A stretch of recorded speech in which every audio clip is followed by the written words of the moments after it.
આજે અમે જવાના છીએ બહાર. એમ તો સવારમાં નથી નીકળ્યા, જમવાના ટાઈમે નીકળ્યા છીએ. એટલે સૌથી પહેલાં તો યોગ માટે ઢોસો લઈ લીધો, એને ખાઈ લીધું, પછી ગાડીને પણ ખવડાવી દીધું. તો આજે અમે એવી જગ્યાએ જવાના છીએ જ્યાં હું પણ લગભગ 10 વર્ષ પછી જવાની છું.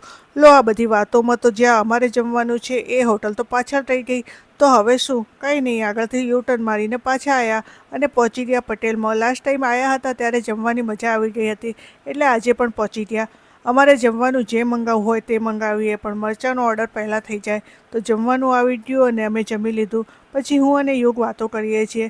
એને શાક રોટલી ના ખાવી પડી એટલે મજા આવી ગઈ. પછી અમે નીકળ્યા અને હા, આ વરસાદ પહેલાંનો બ્લોગ છે એટલે અમને ક્યાંય વરસાદ નડ્યો નથી. પણ રસ્તામાં કાચબો જરૂર જોવા મળ્યો, જેને આ ભાઈ રસ્તાથી દૂર હટાવે છે. ક્યાંક ગાડી નીચે આવી જાય તો. ખેર, તો આજે અમે આવ્યા છીએ સપ્તેશ્વર મહાદેવના મંદિરે, જ્યાં પહોંચીને ગાડી પાર્ક કરી અને પછી નીકળ્યા મંદિરે જવા. હવે આગળ શું કર્યું એ આવશે કાલના બ્લોગમાં. ત્યાં સુધી બાય બાય.